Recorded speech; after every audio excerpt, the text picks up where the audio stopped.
É o Evangelho de carreirinha, para mim e para você hoje, Marcos capítulo 15.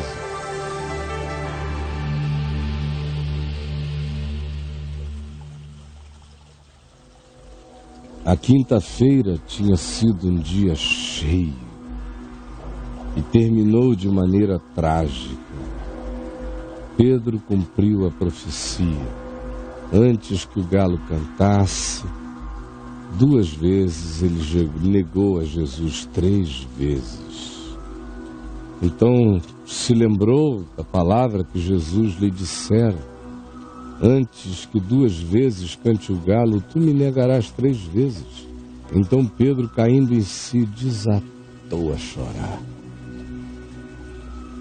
Logo pela manhã, sexta-feira de manhã, entraram em conselho os principais sacerdotes com os líderes todos da religião judaica, os escribas, os sheiks do islamismo, do judaísmo, todo o sinédrio, o que eles entendiam que era uma espécie de califado judaico de Jerusalém, o único na terra representando o Deus vivo.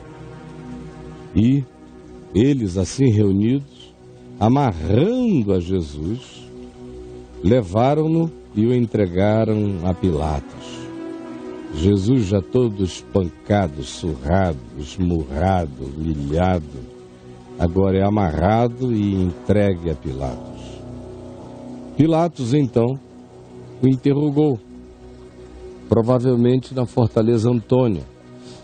Era uma jornada da casa de Caifás, no Monte Sião, até a Fortaleza Antônia, uns 2,5 km ou 3 em linha reta, até lá.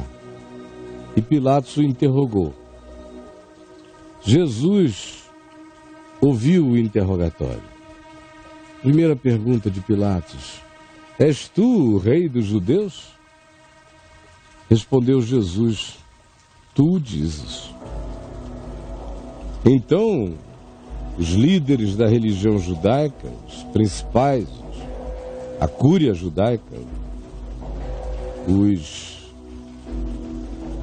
episcopes judaicos, os presbíteros judaicos, os líderes, acusavam a Jesus na presença de Pilatos de muitas coisas.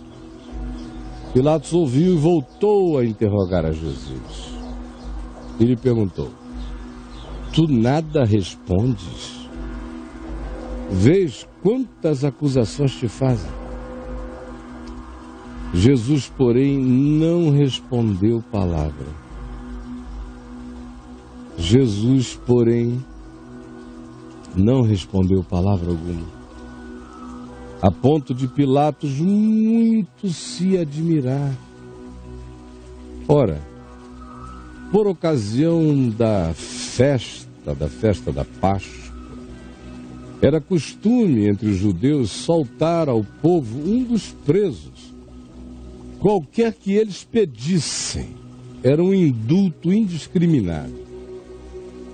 Havia um preso bárbaro chamado Barrabás, preso com amutinadores e que poderia ser entendido e interpretado como um guerrilheiro terrorista das práticas político-ideológicas extremistas que havia dentro do judaísmo radical, os quais os amutinadores com os quais Barrabás andava, em tumulto haviam cometido homicídio.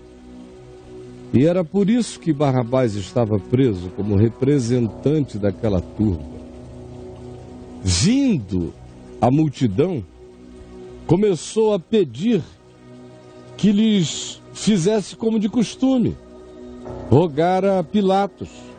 E Pilatos lhes respondeu dizendo: quereis que eu vos solte a Jesus, o rei dos judeus? Pois Pilatos bem percebia que era por inveja que os líderes da religião haviam entregado Jesus a ele. Era só inveja, porque não podiam concorrer com a graça que havia sobre Jesus.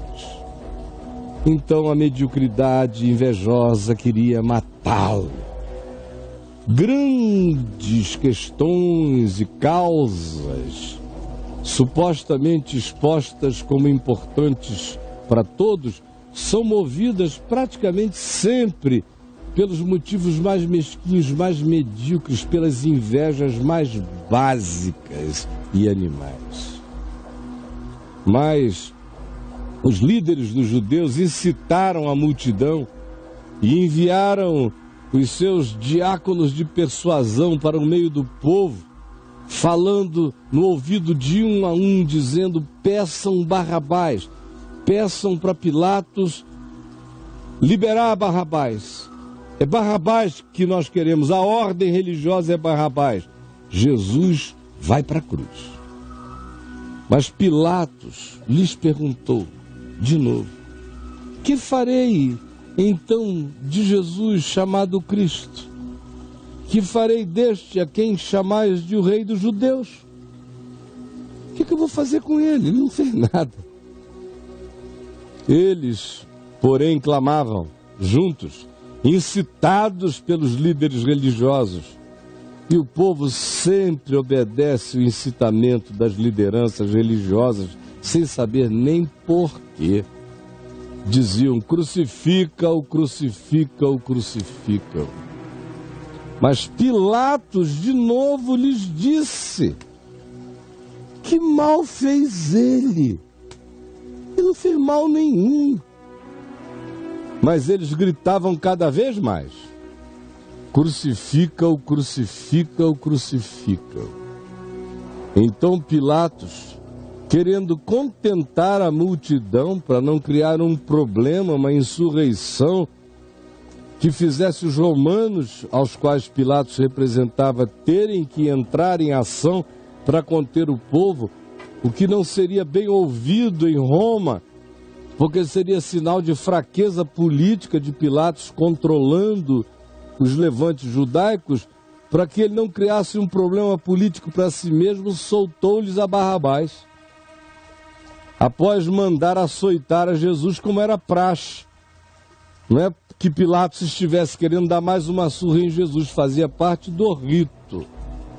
E então o entregou para ser crucificado. E eu digo a vocês, no juízo, Pilatos vai se levantar e vai julgar toda esta geração, todo este circo de ódios invejosos, que ele mesmo discernia como motivação imediata para provocar a crucificação de Jesus. Então, os soldados levaram Jesus para dentro do palácio, que é o pretório, e reuniram todo o destacamento. E agora era a hora, era comum entre os soldados, não importando quem fosse o preso, se divertirem. Eram os ritos do escárnio que normalmente os soldados faziam, e não apenas com Jesus. Só que com Jesus, dada a cenografia e as conversas que eles ouviam, ficou tudo mais interessante.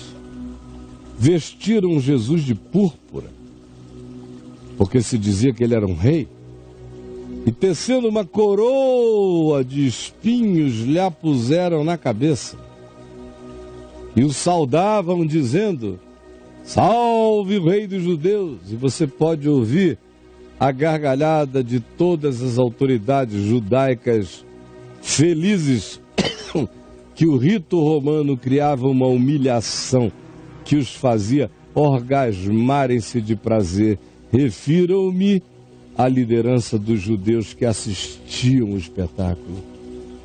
E davam-lhe na cabeça com um caniço, e cuspiam, escarravam nele, e, pondo-se de joelhos, o adoravam com todo escárnio. Depois de o terem escarnecido, despiram-lhe a púrpura e o vestiram com as suas próprias vestes. Então conduziram Jesus para fora do pretório, com o fim de o levarem para o lugar da execução.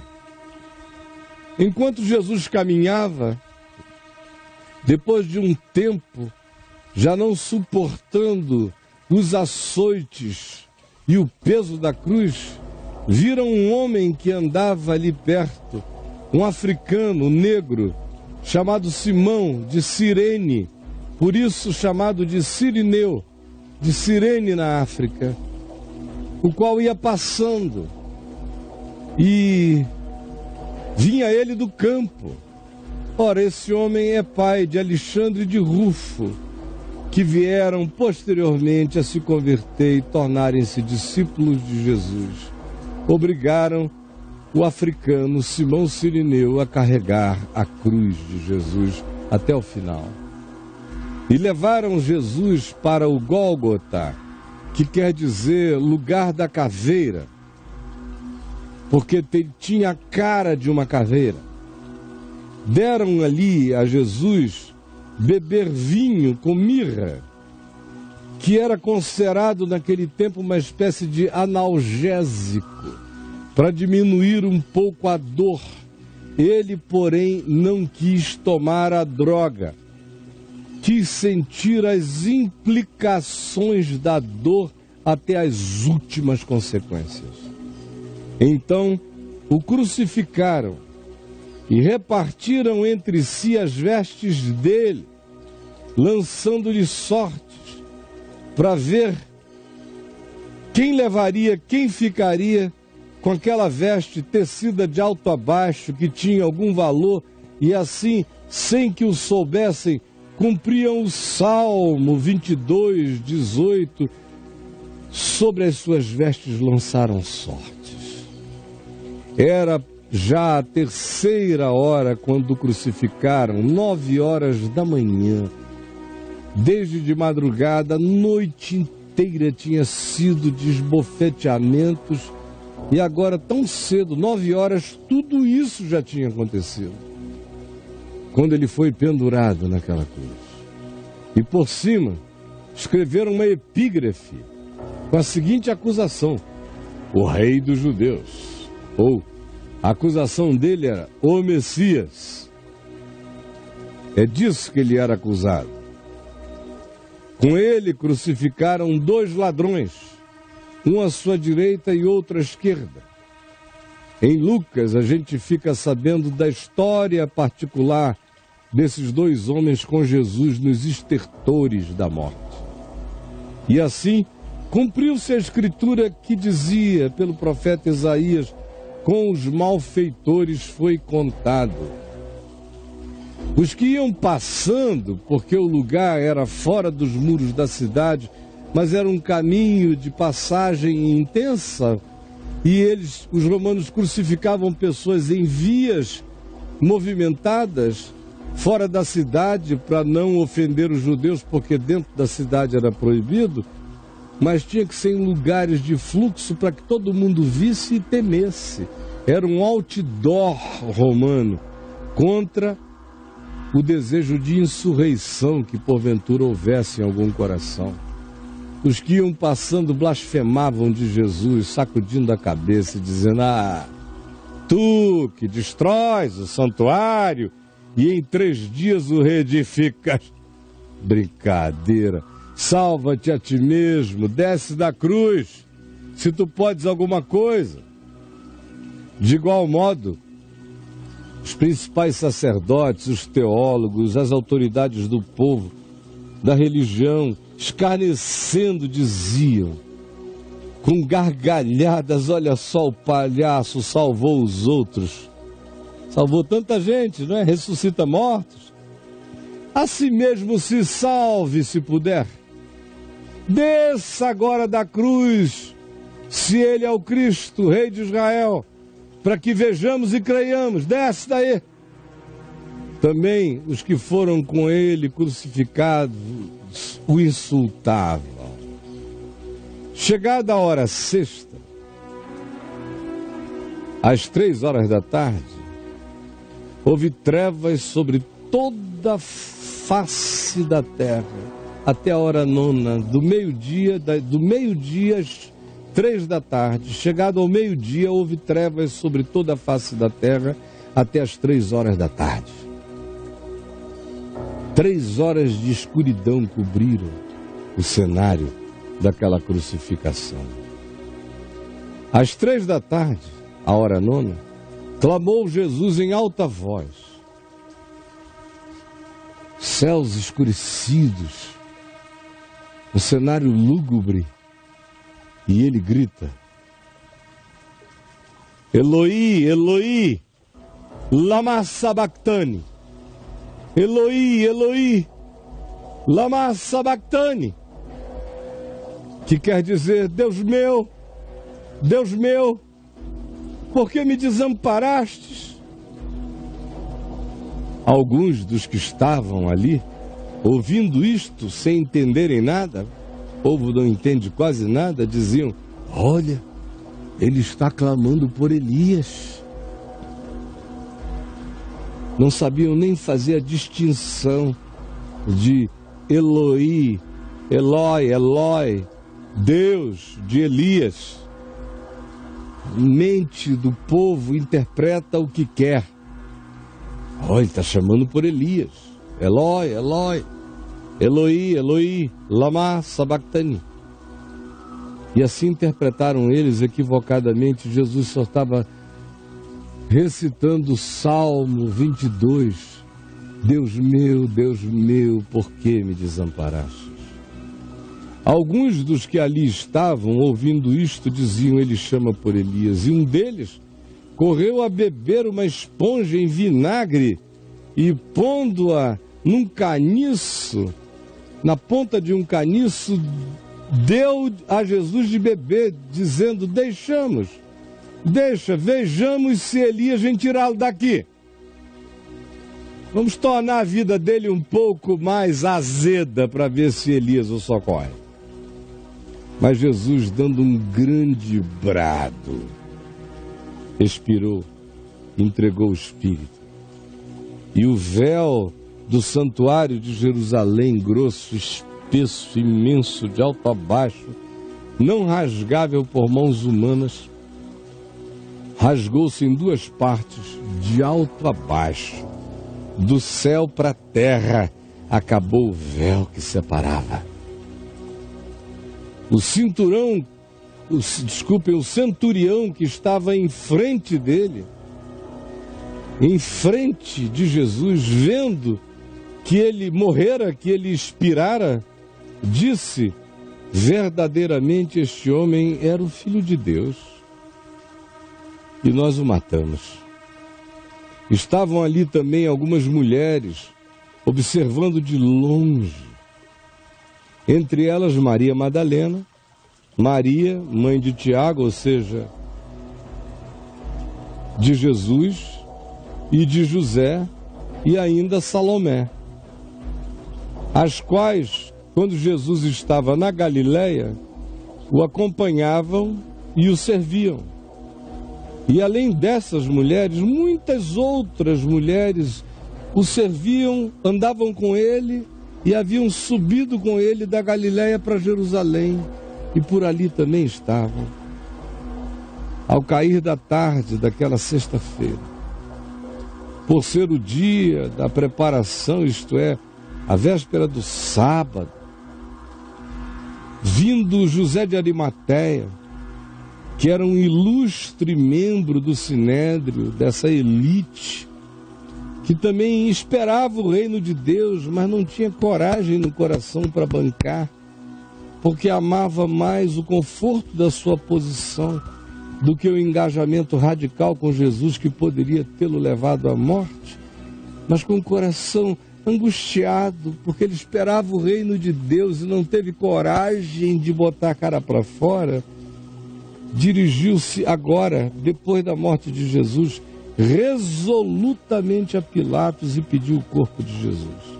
Era o mínimo que ele achava que podia fazer, já que ele não tinha seguido a Jesus em vida, era honrá-lo morto, como em geral a religião faz. não o segue em vida e depois tenta honrar morto. Mas Pilatos admirou-se que Jesus já tivesse morrido, porque normalmente a morte na cruz demorava muito mais tempo. Ela mata por asfixia. Pilatos disse: morreu logo, tão cedo? E José de Arimateia disse: sim, eu quero o corpo. Eu tenho um túmulo novo onde eu quero sepultá-lo. Ele era um homem justo e honrado. Eu quero dar o melhor para ele. E Pilatos, tendo chamado o centurião encarregado daquela missão, perguntou-lhe se havia muito que Jesus morrera. E após certificar-se pela informação do comandante que Jesus de fato estava morto, cedeu o corpo a José. José, ele mesmo, com os que o ajudavam, baixando o corpo da cruz, deve ter imediatamente envolvido logo um pano no seu rosto, que era costume dos judeus, não deixar a face da pessoa que tivesse morrido exposta à observação curiosa, e envolveu em um lençol que comprara novinho e o depositou em um túmulo que tinha sido aberto numa rocha, e rolou uma pedra de 1,5 toneladas para a entrada do túmulo, para que ninguém chegasse ali.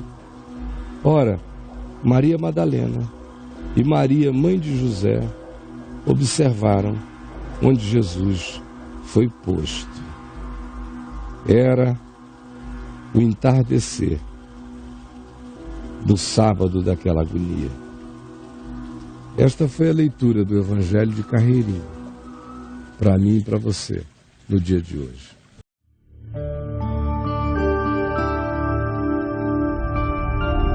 Vem IVTV, o canal é você.